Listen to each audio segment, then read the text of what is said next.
Voces en Contacto presenta La Entrevista, analizando la realidad nacional con temas de interés para la sociedad salvadoreña. La Entrevista de Voces en Contacto.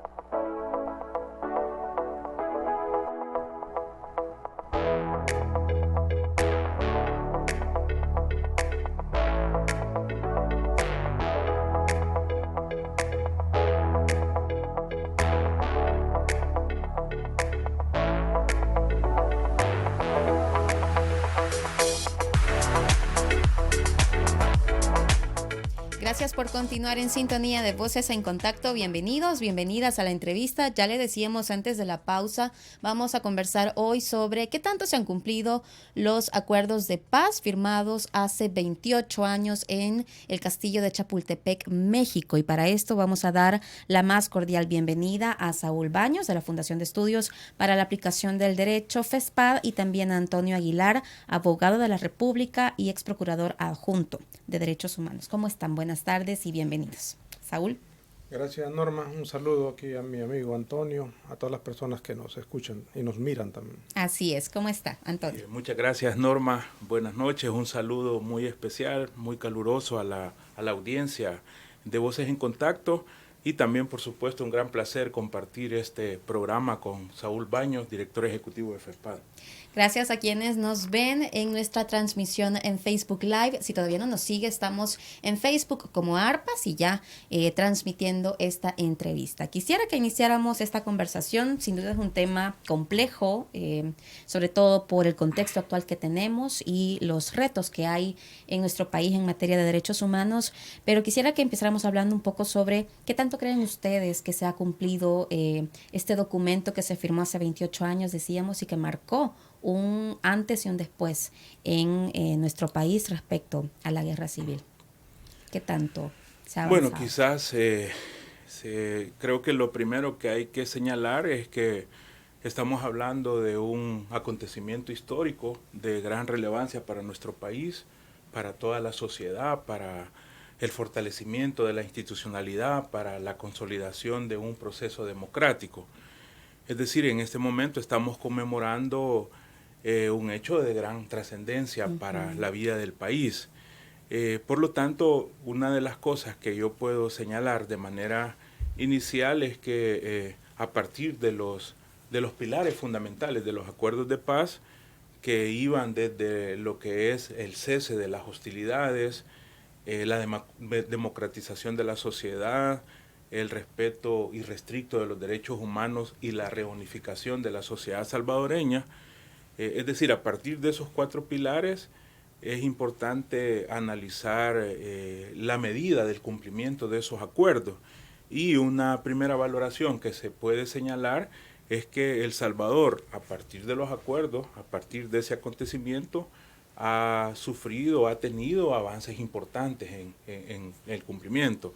En primer lugar, desde el hecho mismo de el cese de la confrontación armada, el lograr detener esa confrontación donde muchos hermanos y hermanas salvadoreñas estaban ofrendando sus vidas, sí, y donde había toda una situación de afectación a la vida misma. También, por supuesto, dentro de las diferentes áreas y dentro de los diferentes capítulos que configuraron los acuerdos de paz, se dieron o se han venido dando a través de la historia pasos importantes en cuanto al fortalecimiento de la institucionalidad, el funcionamiento de algunos aspectos del Estado de Derecho, como el avance en la reforma judicial, los procesos electorales fueron modernizados.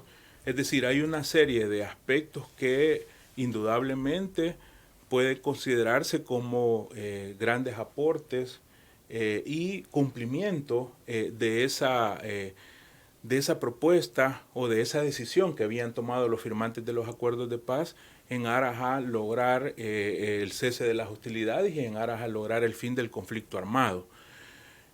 Por supuesto, pues que yo, en mi calidad de abogado, tengo que reconocer desde ese análisis que esa decisión que se tomó generó aspectos altamente positivos para el país. O sea, no podemos decir que los acuerdos de paz no han tenido una significancia para la vida democrática de El Salvador. Por el contrario, a partir de los acuerdos de paz y luego de ese recorrido histórico de 28 años, son notables muchos de los avances que se tienen alrededor de ese acontecimiento. Indudablemente, pues, que más adelante podemos ver muchas de las cosas que en este momento se constituyen como los grandes desafíos, las grandes deudas, a partir de lo que proyectaba esos postulados de los acuerdos. Saúl, ¿qué valoraciones tiene usted? Bueno, yo creo que Antonio ha hecho un recorrido sucinto pero muy sustancioso, recoge lo que representa ese acuerdo de paz. Quizá yo me iría un poquito más atrás y decir que la historia de El Salvador presenta dos grandes pactos sociales.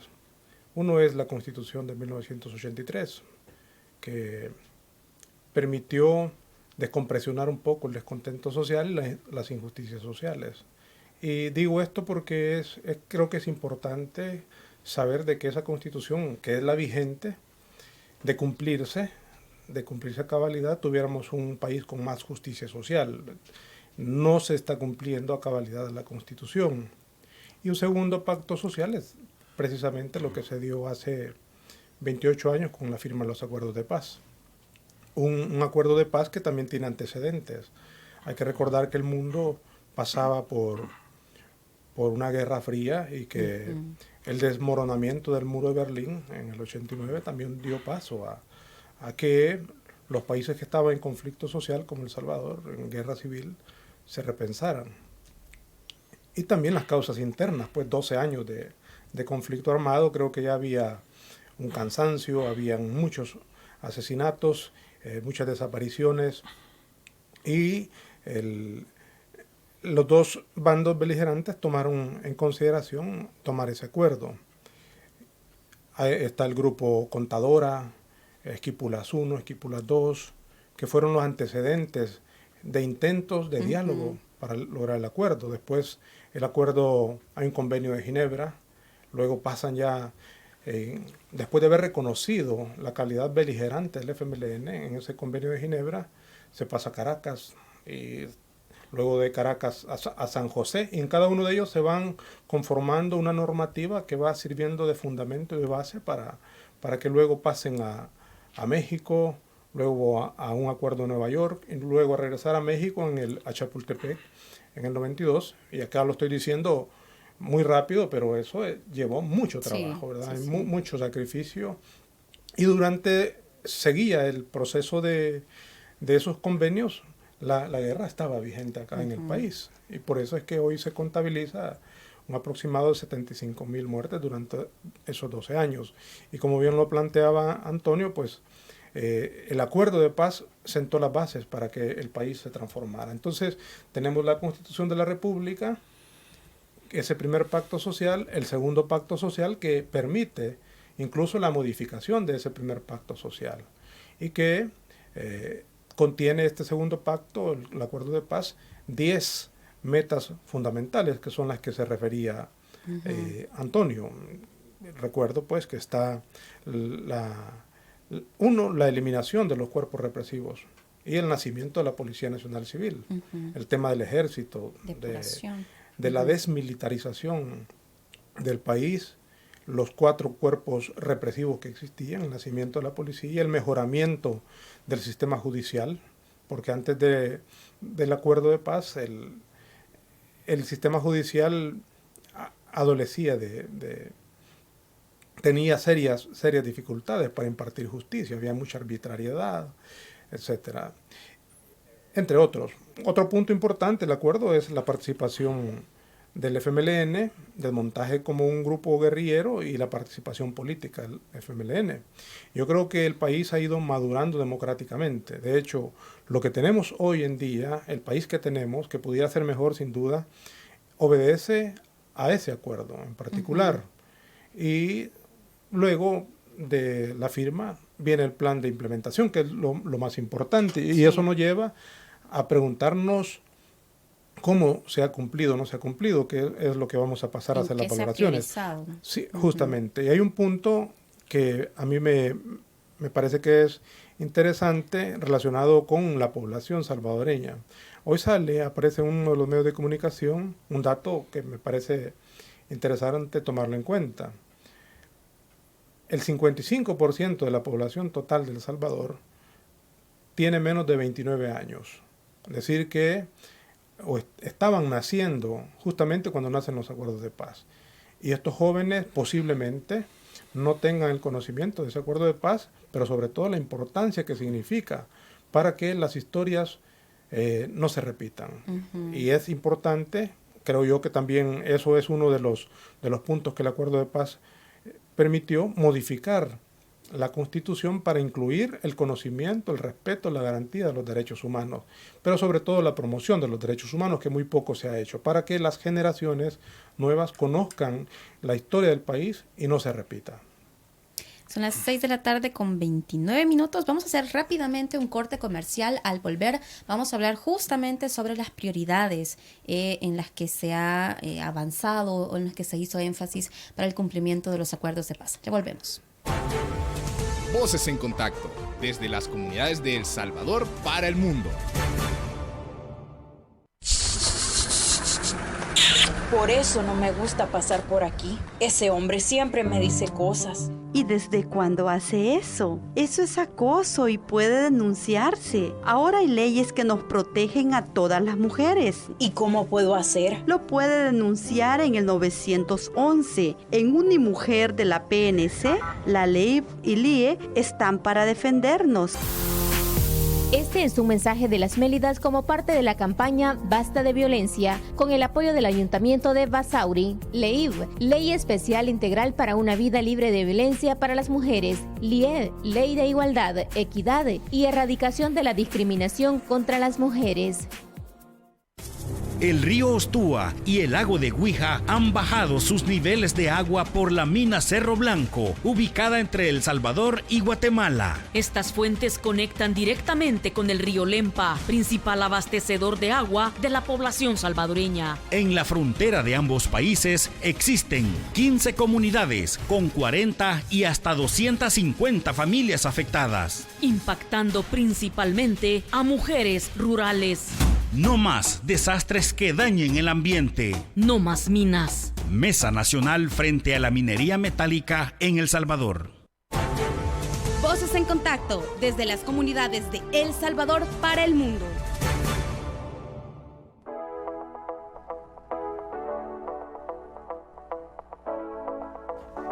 Continuamos con más en la entrevista de Voces en Contacto. Muchísimas gracias a usted por acompañarnos a través de las emisoras asociadas a ARPAS, la señal en línea arpas.org.sb y a quienes nos acompañan en la transmisión en Facebook Live. Estamos conversando hoy con Saúl Baños de la Fundación de Estudios para la Aplicación del Derecho FESPAD y con Antonio Aguilar, abogado de la República y ex procurador adjunto de Derechos Humanos. Estamos hablando sobre el cumplimiento de los acuerdos de paz. Se cumplen hoy 28 años de la firma de este documento histórico que marcó a nuestro país y ya hacían un recorrido también histórico tanto Saúl como Antonio en la primera parte. Antes de la pausa decíamos en qué priorizaron los acuerdos, qué se avanzaba al respecto y agregaría también qué tan comprometidos están los diversos sectores sociales en dar a conocer, en promover estos acuerdos históricos, tomando en cuenta esto que también señalaba Saúl. Mucha de la población es muy joven y vemos que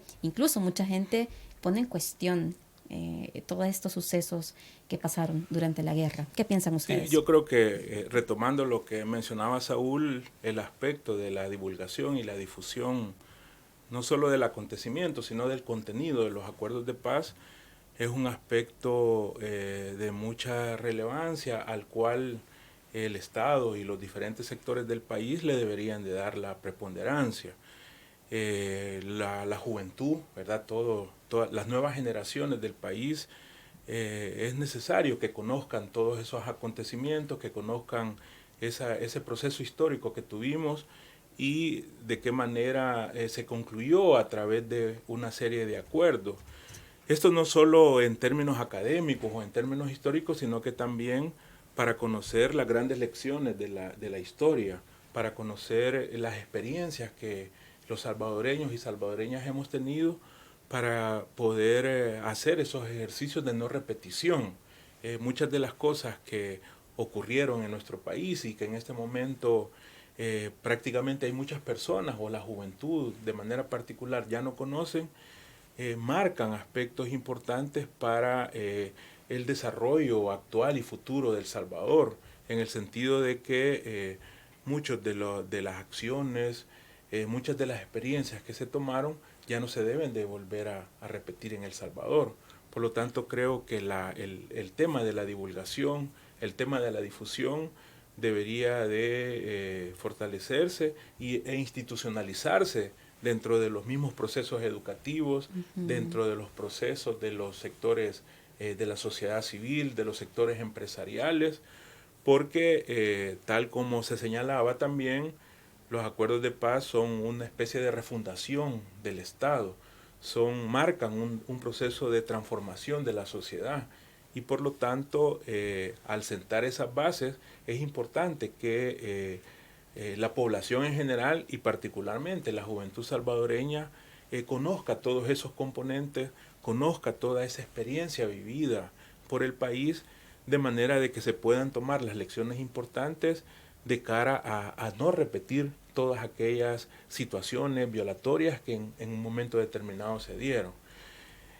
Por otro lado, creo que los acuerdos de paz en cuanto a su cumplimiento han sido priorizados principalmente en el tema de las garantías democráticas, en el tema del mejoramiento del sistema judicial, del mejoramiento de los procesos electorales, digamos del fortalecimiento de algunas instituciones como el trabajo de la Policía Nacional Civil, el del Tribunal Supremo Electoral, el desarrollo que la Procuraduría para la Defensa de los Derechos Humanos ha tenido. Pero creo que siempre se marca el gran desafío, la gran deuda en la dimensión económica y social de El Salvador. Acordémonos que cuando se negociaron los acuerdos de paz, el tema económico y social no se le dio toda la amplitud y toda la importancia que ese tema requería. Se dejó el diseño de un foro de concertación económica y social que al final no tuvo los resultados y no se le permitió un desarrollo adecuado para poder abordar el tema económico-social y particularmente los derechos económicos, sociales y culturales. Por ello creo que reconociendo lo importante de la consolidación de todos aquellos aspectos vinculados a las garantías civiles, a las garantías democráticas, a ese proceso que el país tiene que ir de cara al mejoramiento de sus instituciones en función del servicio a la población, para mí en mi calidad de abogado yo marco como un aspecto de gran deuda y al cual se le tiene que dar prioridad es a los derechos económicos, sociales y culturales, que como lo dije al principio, no fue abordado con la suficiente amplitud y con el suficiente compromiso por parte de los negociadores de la paz, por las razones que históricamente conocemos. ¿Usted qué piensa, Saúl? ¿Qué tanto se está comprometiendo ahora el Estado en seguir con el cumplimiento de estos acuerdos y también en la atención a las víctimas? Hoy, por ejemplo, no hubo un acto oficial, más allá de una presentación que se está haciendo en este momento de un portal web de parte del gobierno para conmemorar estos hechos. Recuerdo que en el gobierno anterior se anunció, digamos, la apertura para escuchar demandas de víctimas y se anunció la construcción de un nuevo pacto social, pero al final no se concretaron esfuerzos en ese sentido. ¿Qué piensa usted al respecto? Bueno, yo concuerdo con lo que ha planteado Antonio. Hay que decir que hay una valoración positiva del acuerdo como tal y definitivamente hay ciertos incumplimientos cuando vamos viendo cada uno de los componentes del acuerdo. Igual coincido con Antonio en decir que en el tema electoral, que fue una de las metas del acuerdo, o uno de los 10 grandes acuerdos, sí ha habido avances. Obviamente no los que quisiéramos o como se plantearon, pero creo que en el tema electoral definitivamente hay un antes y un después desde la firma del acuerdo de paz. El tema de la participación democrática de los partidos políticos, el hecho de que el FMLN se haya convertido en partido político, haya participado e incluso haya ganado las presidenciales en 2009, eso es fundamental. Sin embargo, hay algunos señalamientos que se pueden hacer. Hay que considerar también que la sociedad es cambiante, ¿no? Es cambiante y que habrán siempre algunos errores. En el tema que creo yo que hay mucha deuda, definitivamente es en el tema económico y social. El acuerdo planteaba la creación del Foro Económico y Social, que hubo intentos de montarlo, pero no hubo una concreción sino hasta 2009, cuando entra Mauricio Funes y crea el Consejo Económico y Social, el CES, que fue lo más parecido a la idea de que se plasmó en el acuerdo de paz. Pero curiosamente funcionó ese quinquenio, delineó algunas políticas y el próximo gobierno no le dio continuidad. Creo que ahí se perdió una oportunidad. Hay que decir también que ningún gobierno que antecedió a Funes, en las administraciones de Arena, montó el Foro Económico y Social. Y eso nos ha llevado a que el acuerdo de paz, por no haber tenido implementación en ese acuerdo en específico económico y social, las cosas no han cambiado. La estructura injusta, económica y social acá en el país sigue siendo la misma. Las personas, las pocas personas o los grupos empresariales siguen detentando mucho poder económico y no humanizan, no comparten riqueza, no comparten excedente, no comparten ganancia. Eso está relacionado con aspectos que hoy estamos sufriendo y otros grupos vulnerables mucho más. Me refiero al tema laboral. Uh-huh. Actualmente hay una discusión del salario mínimo y una oposición férrea del sector empresarial. Y eso no ha cambiado acá en el país. En el tema de las pensiones, es sumamente grave la situación que está pasando con el tema de pensiones. El tema del acceso a la tierra, que fue uno de las causas que motivó al primer pacto social, a la Constitución de 1983, y se modifica que hay una limitante de no tener un excedente mayor de 245 hectáreas desde 1983, pero ahora todavía hay una concentración de tierra en pocas manos. Campesinos que pueden hacer producir la tierra no tienen acceso. Y tenemos nuevos problemas que no se avisoraban allá por el 83 ni tampoco en el pacto, en el acuerdo de paz, que es el tema ambiental. Uh-huh. Hoy hay más agravantes. Y por eso en el tema económico creo yo que hay muchas deficiencias y que los sectores de poder político, económico, deben de ponerle atención, porque hay un dato curioso. La historia del país refleja que hay conflictos sociales graves como la guerra civil cada 40 años en El Salvador.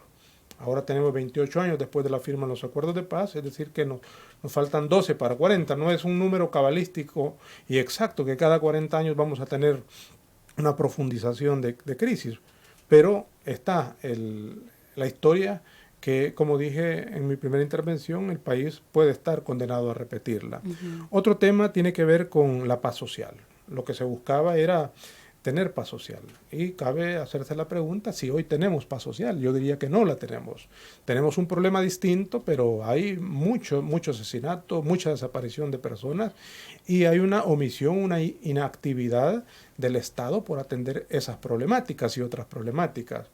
Y no existe esa tal paz social. Justamente el acuerdo de paz perseguía esa paz social. Y eso está relacionado también al fortalecimiento de la institucionalidad, que tiene que ver con instituciones específicas en el tema de seguridad, el tema del ejército. Uno de los acuerdos fundamentales, lo mencionamos al principio, que está en el acuerdo, es el repliegue del ejército, el acuartelamiento del ejército. Y ahora, poco a poco, hemos estado viendo que se está utilizando cada vez más a miembros del ejército en labores de seguridad pública, cuando hay una separación en la Constitución de la República. Se marcó claramente. Y también, justamente, la Policía Nacional Civil, que sustituye a esos cuerpos represivos que se eliminan con el acuerdo de paz, ahora vemos que ha perdido un poco de civilidad, que era el concepto que se manejaba desde un principio de la policía, el acercamiento con la comunidad, la policía comunitaria, y tenemos algunos elementos, malos elementos en la policía que incluso han cometido delitos, ejecuciones extrajudiciales, que dan un atisbo de lo que eran esos cuerpos represivos. Pero creo que todavía estamos a tiempo de dar un giro y revisar esos acuerdos de paz para que los actores políticos, quienes tienen el poder político, puedan recuperar esos acuerdos y aplicarlos a estas instituciones. También hay otros acuerdos pendientes que tienen que ver con aspectos del sistema judicial. El sistema judicial creo que ha mejorado, como dije, pero hay algunos aspectos que están pendientes. La depuración judicial, hay corrupción no solo en el tema judicial, sino que está un poco enraizado en los distintos órganos del Estado. Estamos viendo hoy en la prensa lo que ocurre en la Asamblea Legislativa, lo que ocurre en el sector judicial, en las distintas administraciones del Ejecutivo, en las instituciones independientes también, y no vemos que haya una creación efectiva de instituciones que controlen eso. El país tiene una política fiscal muy deficitaria que no permite recobrar o recoger los fondos suficientes para satisfacer derechos económicos, sociales, culturales, derechos civiles y políticos. En eso no se ha avanzado. En eso no se ha avanzado en una política fiscal progresiva que permita hacer llegar esos fondos suficientes, con el agravante de que existen altos niveles de corrupción y no se está haciendo mucho por ello. Así que la insatisfacción de las personas de los derechos, no estamos hablando de necesidad, sino de derechos, de aquellos derechos que debe de satisfacer el Estado, no se tienen satisfechos y se está generando una condición de estancamiento. No quisiera decir regresividad, en algunos aspectos sí hay regresividad, y no el compromiso de volver progresivo el cumplimiento de los derechos humanos. Y esta entidad, con esto quiero cerrar porque sé que se está acabando el tiempo, el tema de la Procuraduría para la Defensa de los Derechos Humanos, que es fundamental. Quizás es una de las instituciones, nosotros decimos que la Procuraduría es la institución directa de los acuerdos de paz y ha tenido vaivenes. Ahora el nuevo procurador tiene un reto de recuperar, de fortalecer la Procuraduría para la Defensa de los Derechos Humanos, porque en ese escenario que medianamente hemos planteado acá, se necesita una Procuraduría fuerte, una Procuraduría que vele por los derechos de la población de manera general, en temas diversos. Y hay un desafío para el procurador, para su equipo, para que se anime a hacer cumplir la Constitución y su mandato, recogido en la misma Constitución y en la Ley Orgánica de la Procuraduría para la Defensa de los Derechos Humanos, por supuesto con los estándares internacionales. Se nos ha terminado el tiempo, pero quiero agradecerles a ambos. Este tema, decíamos al inicio, es muy complejo por toda la historia que recogen y lo importante histórico que decía Antonio es para el país, pero me parece que hemos abordado algunos temas centrales y principalmente estas necesidades que hay de no repetir la historia. Yo solamente señalar que hemos hablado en este programa de los acuerdos de paz. Debemos de tomar en cuenta que los acuerdos de paz ya dieron su aporte importante. El Salvador, nuestro país, debería de conducirse a nuevos acuerdos, a nuevos espacios de diálogo para lograr consensos a favor de la democratización, del desarrollo, y también el país debe de trabajar en muchas de las cosas que no se han podido consolidar, como las que aquí se han mencionado. El tema de la Policía Nacional Civil es importante que se toque ese tema por algunos de los retrocesos que se tienen, el tema de la militarización de la seguridad pública y también el tema de la Procuraduría para la Defensa de los Derechos Humanos, que en este momento mi percepción es que todavía no ha salido del proceso de debilitamiento que ha venido teniendo, ¿verdad? El procurador en este momento tiene un gran reto porque todavía no ha logrado, podría decirse que por la situación que se ha dado en el proceso de elección, pero todavía no ha logrado sacar adelante y tener ese protagonismo. Esperamos que sí lo logre con su equipo de trabajo. Y finalmente, en honor a las víctimas, creo que ese es otro tema importante. Uno de los aspectos que los acuerdos de paz plantearon es la superación de la impunidad. Y El Salvador definitivamente tiene una gran deuda con las víctimas de las graves violaciones a los derechos humanos, y es importante darle seguimiento a este proceso legislativo de la creación de la Ley de Reconciliación Nacional, que debe de respetar los estándares de la justicia transicional. Así es que yo creo que el llamado y la exhortación para todo el país es tomar los acuerdos de paz como el gran ejemplo, el gran aporte importante que dieron, y a partir de eso trabajar en nuevos consensos, trabajar en nuevos diálogos y, si es posible, trabajar en nuevos acuerdos, ¿verdad?, que nos puedan traer esa confianza y esa satisfacción que el país está demandando. El país quiere que se supere el tema de la violencia, el país quiere empleo, el país quiere que haya desarrollo, que haya educación, que haya salud. Esos son los grandes desafíos que en lo concreto tienen los salvadoreños y salvadoreñas. Los acuerdos de paz nos marcan un rumbo, pero eso ya nos compete a las actuales generaciones, jóvenes, adultos y toda la población en general, ir construyendo a la luz de los grandes postulados de los acuerdos de paz, ir construyendo el Salvador que queremos, respetuoso de los derechos humanos, respetuoso de la institucionalidad, buscando justamente esas grandes transformaciones que los negociadores y que la firma de los acuerdos de paz nos marcó como país. Importante reflexión. Muchísimas gracias, Antonio. Muchas gracias por todo. Saúl, muchas gracias. A usted, Norma, mucho gusto. A ustedes, amigos y amigas, gracias por habernos acompañado en la entrevista y en la emisión de hoy de Voces en Contacto. Que pase una feliz noche.